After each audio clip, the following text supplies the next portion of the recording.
Hi friends, welcome back to my channel. അപ്പോൾ നമ്മൾ ഇന്ന് ഉണ്ടാക്കാൻ പോകുന്നത് വെജ് സ്റ്റൂ ആണ്. അപ്പോൾ ഇത് നല്ല ഹെൽത്തി ആൻഡ് ടേസ്റ്റി സ്റ്റൂ ആണ്. അപ്പോൾ നമുക്ക് നേരെ വീഡിയോയിലേക്ക് പോവാം. അപ്പോൾ ഇതിനായി നമുക്കൊരു കപ്പ് ഗ്രീൻ പീസ് വെള്ളത്തിലിട്ട് കുതിർത്തത് വേണം, ഒരു ക്യാരറ്റ് വേണം, ഒരു പൊട്ടാറ്റോ വേണം, ഒരു 5-6 ബീൻസും വേണം. അപ്പോൾ ഇതൊക്കെ നന്നായിട്ട് വൃത്തിയാക്കിയതിന് ശേഷം കട്ട് ചെയ്തെടുത്തതാണ്. ഇനി നമുക്കിതൊരു കുക്കറിലേക്ക് ഇട്ടതിന് ശേഷം ഒരു കപ്പ് വെള്ളവും ആവശ്യത്തിന് ഉപ്പും ചേർത്ത് ഒരു വിസിൽ വരുന്നത് വരെ വേവിച്ചെടുക്കാം.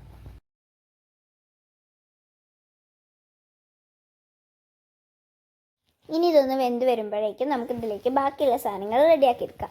അപ്പോൾ ഇതിനായി നമുക്ക് വേണ്ടത് 2 മീഡിയം സൈസ് വലിയുള്ളി, 2 ടീസ്പൂൺ ഇഞ്ചി വെളുത്തുള്ളി പേസ്റ്റ്, 6 പച്ചമുളക്, ഒരു തക്കോലം, 5 ഗ്രാമ്പു, ഒരു കഷ്ണം പട്ട, 3 ഏലക്കായ, 1/4 ടീസ്പൂൺ വലിയ ജീരകം.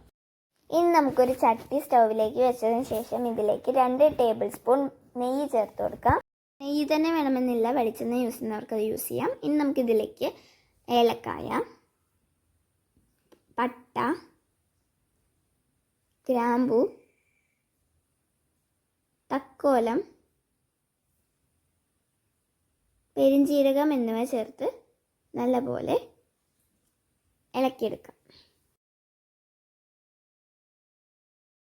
ഇതൊന്ന് ചൂടായതിന് ശേഷം നമ്മൾ നേരത്തെ അരിഞ്ഞു വെച്ച വലിയുള്ളി ചേർത്ത് കൊടുക്കാം. ഇനി നമുക്കിത് ജസ്റ്റ് ഒന്ന് ഇളക്കി കൊടുക്കാം. ഇത്ര തന്നെ ഇളക്കി കൊടുത്താൽ മതിയാവും. ഇനി നമുക്കിതിലേക്ക് പച്ചമുളക് ചേർത്ത് കൊടുക്കാം.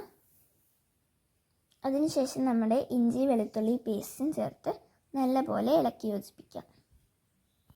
ഇപ്പോൾ നമ്മുടെ ഉള്ളിയെല്ലാം വഴഞ്ഞു വന്നിട്ടുണ്ട്. ഇനി നമുക്ക് ഇതിലേക്ക് 1 ടേബിൾ സ്പൂൺ കുരുമുളക് പൊടി ചേർത്ത് കൊടുത്തതിന് ശേഷം നല്ലപോലെ ഇളക്കി കൊടുക്കാം.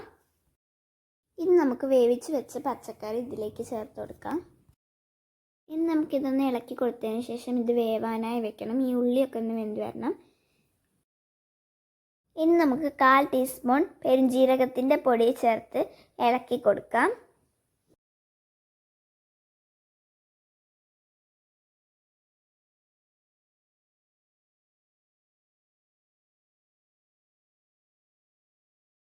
അതിനുശേഷം നമുക്ക് 1/4 ടീസ്പൂൺ ഗരം മസാലപ്പൊടി ചേർത്ത് കൊടുക്കാം.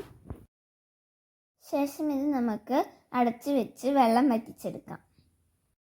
ഇതിലേക്ക് ഇനി നമുക്ക് ആവശ്യമുള്ളത് 1.5 തേങ്ങയുടെ പാലാണ്. അത് ഞാൻ എടുത്തു വെച്ചിട്ടുണ്ട്. ഇനി നമുക്ക് നമ്മുടെ കറി തുറന്ന് നോക്കാം. ഇത് നല്ലപോലെ വറ്റി വന്നിട്ടുണ്ട്. ഇനി നമുക്ക് ഇതിലേക്ക് തേങ്ങാപ്പാൽ ചേർത്ത് കൊടുക്കാം.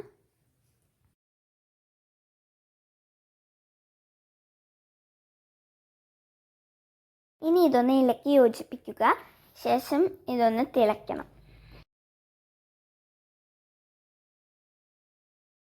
ഇപ്പോൾ നമ്മുടെ കറി തിളച്ച് വന്നിട്ടുണ്ട്. നമുക്കിതിലേക്ക് കറിവേപ്പില ചേർത്ത് കൊടുക്കാം.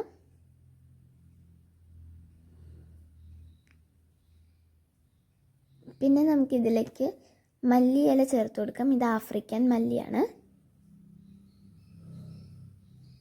എന്നിട്ട് നല്ലപോലെ ഇളക്കി യോജിപ്പിക്കാം.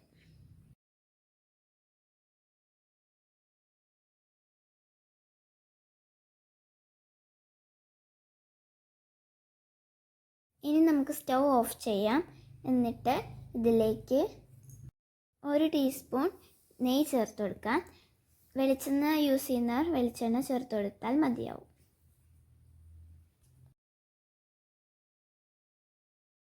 ഇനി നമുക്കിതൊരു സെർവിങ് ബൗളിലേക്ക് മാറ്റാം. അപ്പോൾ ഇത്രയേ ഉള്ളൂ, നമ്മളുടെ വെജ് സ്റ്റൂ തയ്യാറായിട്ടുണ്ട്. അപ്പോൾ വീഡിയോ ഇഷ്ടപ്പെട്ടിട്ടുണ്ടെങ്കിൽ എല്ലാവരും ലൈക്ക് ചെയ്യണം, ഷെയർ ചെയ്യണം, സബ്സ്ക്രൈബ് ചെയ്യണം, തൊട്ടടുത്തുള്ള ബെൽ ബട്ടൺ അമർത്താൻ മറക്കരുത്. അപ്പോൾ ഇനിയൊരു പുതിയൊരു വീഡിയോ ആയിട്ട് വീണ്ടും വരുന്നതായിരിക്കും. അതുവരേക്കും എല്ലാവർക്കും ബൈ.